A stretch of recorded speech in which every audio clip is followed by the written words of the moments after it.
Daerah-daerah yang wabahnya bisa terkendali, artinya zona hijau seperti itu, tapi tidak dibenarkan kepada yang sudah zona merah. Itu pun juga dengan mematuhi segala protokol kesehatan. Artinya semua protokol kesehatan yang telah kita dengar sama-sama itu harap dipatuhi. Jadi dari MPU mengizinkan kepada zona yang masih aman daripada virus corona ini, COVID-19 ini, boleh di bulan Ramadan ini yang ingin mengadakan tarawih itu diizinkan oleh MPU Banda Aceh, tapi dengan syarat kita sama-sama menjaga protokol atau SOP kesehatan. Dan bagi yang sakit, hendaknya jangan sholat di masjid, nanti bisa menularkan. Jangan sholat di menasah, jangan sholat di ini. Yang sakit boleh sholat tarawih di rumah saja. Kemudian juga di sini kami membaca bahwa Masjid Raya Banda Aceh di koran ini mewajibkan jamaahnya untuk memakai masker ketika beribadah. Itu yang pertama. Yang kedua, ini mungkin kami bacakan saja ini tausiah nomor 5 tahun 2020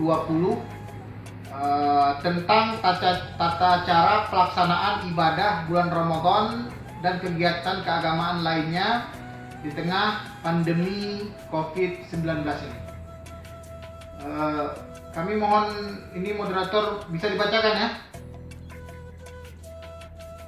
Halo, suara saya masih terdengar nih? Ya Pak, boleh Pak.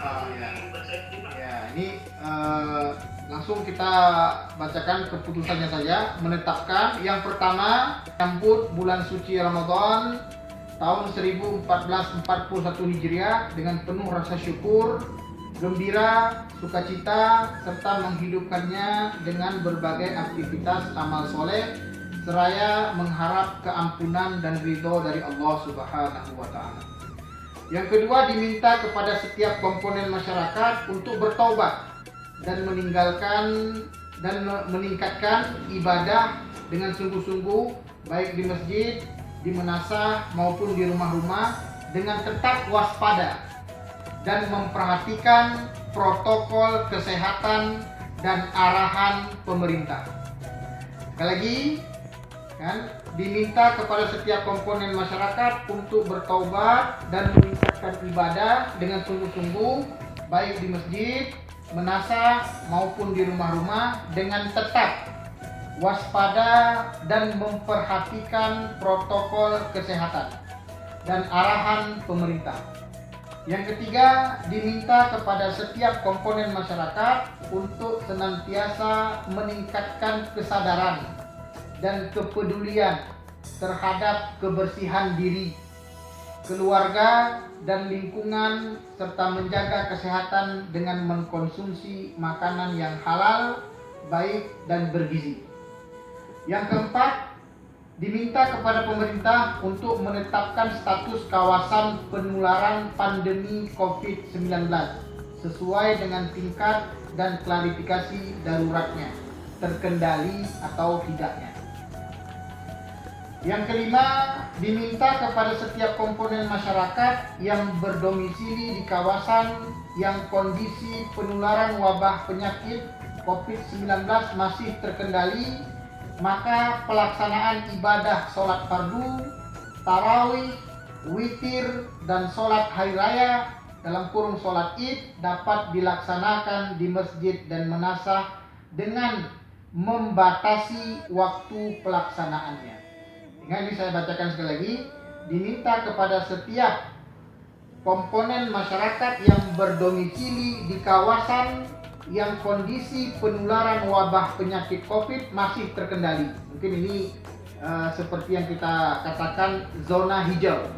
Maka pelaksanaan ibadah sholat fardu, tarawih, witir, dan sholat hari raya dapat dilaksanakan. Artinya MPU membolehkan melaksanakan di daerah yang masih dinyatakan oleh gugus tugas COVID-19 sebagai daerah hijau atau terkendali COVID-nya. Tapi di daerah yang sudah dinyatakan sebagai zona merah, maka MPU melarang untuk melakukan ibadah-ibadah baik itu tarawih, witir, sholat hari raya ataupun sholat Jumat sekalipun. Cuman kalau sholat Jumat ini tetap boleh digantikan dengan sholat zuhur di rumah masing-masing. Itu untuk zona yang dinyatakan merah tidak boleh, tapi yang hijau masih boleh.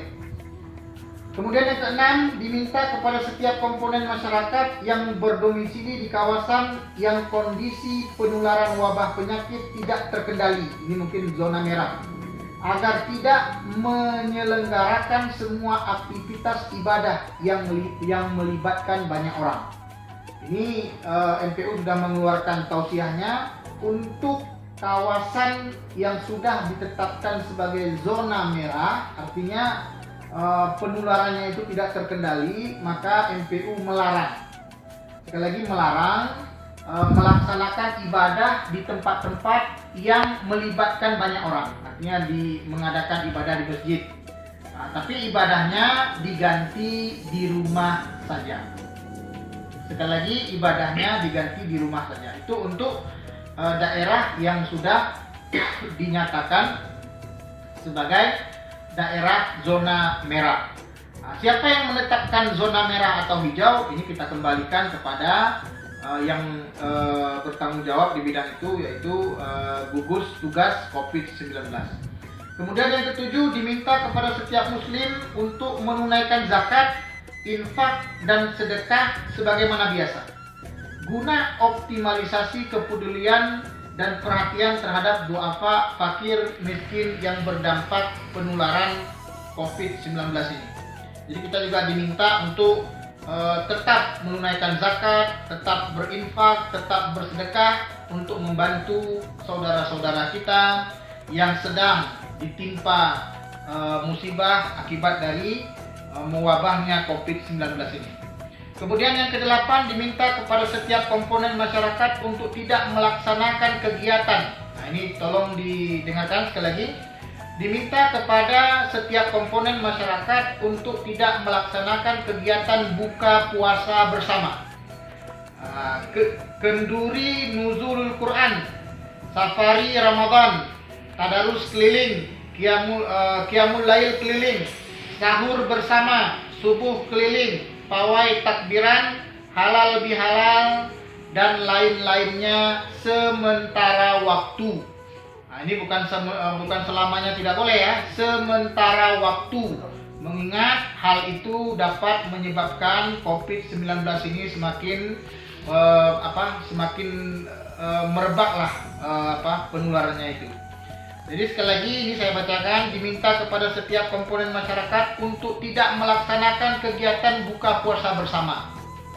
Kemudian kenduri nuzulul Quran, safari Ramadan, tadarus keliling, qiyamul lail keliling, sahur bersama, subuh keliling, pawai takbiran, halal bihalal untuk sementara waktu. Kesembilan, diminta kepada setiap komponen masyarakat untuk melaksanakan iktikaf 10 hari di akhir Ramadan, silaturahmi hari raya sebagaimana biasa, dengan tetap memperhatikan protokol kesehatan seperti menggunakan masker dan lain-lain untuk zona yang belum zona yang belum ditetapkan sebagai zona merah. Baiklah, ke-10, diminta kepada MPU kabupaten, kota bersama Forkopimda untuk merumuskan pelaksanaan kegiatan ibadah di daerah masing-masing sesuai dengan penetapan status kawasan penularan pandemi COVID-19 oleh pemerintah. Ke-11, diminta kepada setiap komponen masyarakat untuk selalu waspada terhadap tertularnya wabah pandemi COVID-19 yang tidak terdeteksi dan tidak bergejala, dengan menghindari keramaian, dengan membatasi kegiatan yang tidak penting. Yang ke-12, diminta kepada setiap komponen masyarakat untuk tidak menolak. Ini perlu juga kita perhatikan. MPU meminta kepada setiap komponen masyarakat untuk tidak menolak saudara kita yang berstatus ODP ataupun PDP ataupun jenazah COVID-19 dan juga tenaga medis.